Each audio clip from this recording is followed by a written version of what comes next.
The Life of Mussolini Up to World War II by Henry Cohen Down.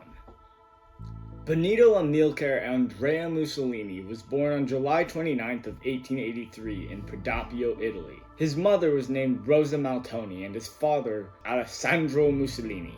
When Benito was in school, he was a bit of a bully, and when he was 10, he stabbed a kid in the hand, which isn't great. After he stabbed the kid in the hand, he also admitted to stabbing his girlfriend in the arm. I don't think that relationship went too well afterwards. He ended up getting expelled from his religious school. In his next school, he stabbed another kid when he was 14, but instead of getting expelled, he just got a suspension.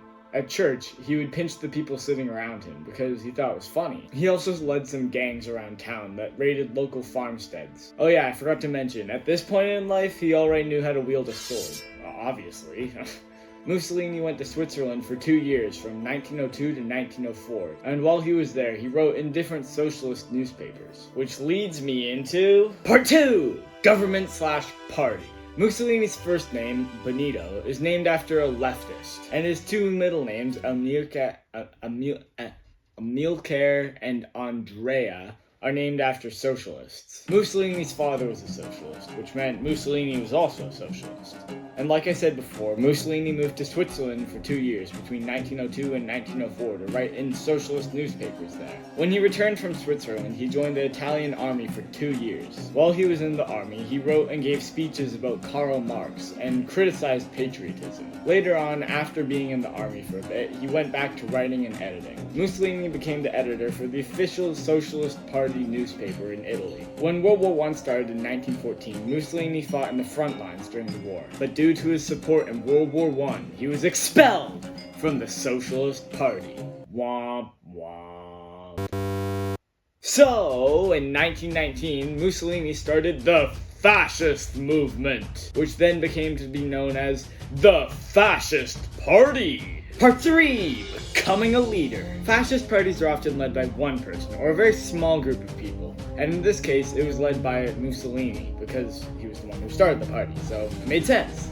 Many people followed Mussolini and joined his party. The fascists who followed Mussolini called themselves the Black Shirts. And I'll give you 3 seconds to guess what they wore. 3, 2, 1. I bet you got wrong. They wore black shirts. Woo! What a funny coincidence. Mussolini was hungry for power. So between 1920 and 1922, Mussolini got his black shirt fascist squads to go around Italy killing his political opponents and also destroying lots of property. It's estimated that over 2,000 people died during that. They also forced political enemies and some innocent civilians to drink castor oil. If you don't know what castor oil is, then you're with me as well, because I don't know what it is either. I'm pretty sure it's some sort of oil made from beans or something. What I do know about it is that if you drink it, then there are some bad effects that can happen. Bad effects that can happen. Severe dehydration, intestinal cramps and pains and stuff. Not good, not good. Diarrhea. Anyways, Italian police forces and leaders did not really do much at all to stop Mussolini, so that made things significantly easier for him. When they did start to try and do something about it, it was already too late, because on October 24th, 1922, Mussolini threatened to take over power of Italy in the March of Rome. Dun dun dun! Now, the Prime Minister of Italy, Luigi Facta, knew Mussolini's plans, but it was too late to stop him. The fascists took over the government offices and phones. Luigi had advised King Victor Emmanuel III to declare state of emergency and martial law. When martial law is declared, the military pretty much just takes over the government and it's no longer ran by civilians. But the king didn't do any of those things. So Luigi Facta, the prime minister, was forced to resign from his position. The March on Rome is when Mussolini had his violent uprising, and it marked the start of Italy being ran by fascists. King Victor Emmanuel III offered to make an alliance with Mussolini, and so they did. The king promoted Mussolini to Prime Minister of Italy and agreed to help keep Mussolini in power. Yay! Part 4, the Acerbo Law. In 1923, a guy named Baron Giacomo proposed an idea for a new law. This law was called the Acerbo Law. The entire idea of the law was to give Mussolini and his fascist party more deputies. The law went through Parliament, and it passed! The Acerbo law only got used in the 1924 election. To me, this kind of sounds like cheating, but it's allowed apparently, so I don't know. This was the last competitive election in Italy for Prime Minister until 1946. Part 5. Giacomo Matteotti. On May 30th of 1924, an Italian socialist by the name of Giacomo Matteotti gave a speech in the Chamber of Deputies. In his speech, Matteotti accused Mussolini of using violence to help him win the election. Coincidentally, Matteotti was kidnapped after he gave his speech.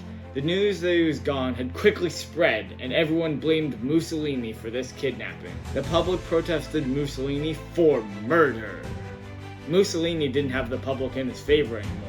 So, on January 3rd of 1925, Mussolini gave a speech at the Chamber of Deputies and admitted responsibility for the murder. He challenged his critics to prosecute him for the murder, but Mussolini was too powerful for them to take him up on that challenge. Later that year, Mussolini made himself dictator and nicknamed himself Il Duce, which means the leader, or the dictator in English. This whole chaotic crisis thing is now known as the Matteotti crisis. After the Matteotti crisis, Mussolini walked away from any of the plans he had with the parliament, and instead started working towards a totalitarian state. A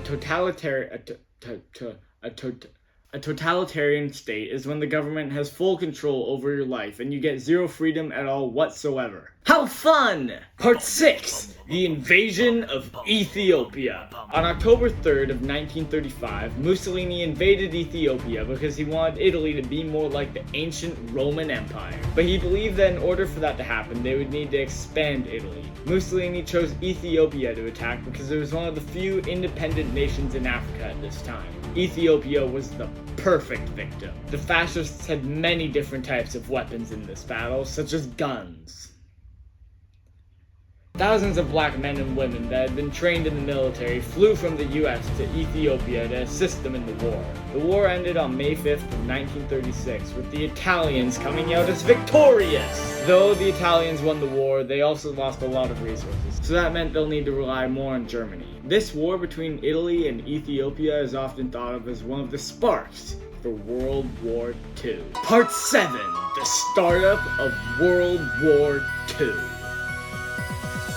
Mussolini and Hitler first met in 1934. They both had similar visions for Europe, so a few years later, on May 2nd of 1939, they both signed the Pact of Steel! The Pact of Steel was an alliance between Germany and Italy that said if there is ever a war, Italy and Germany will support each other, economically and militarily. A few months later, World War II started, and boom! Mussolini's life up until the start of World War II.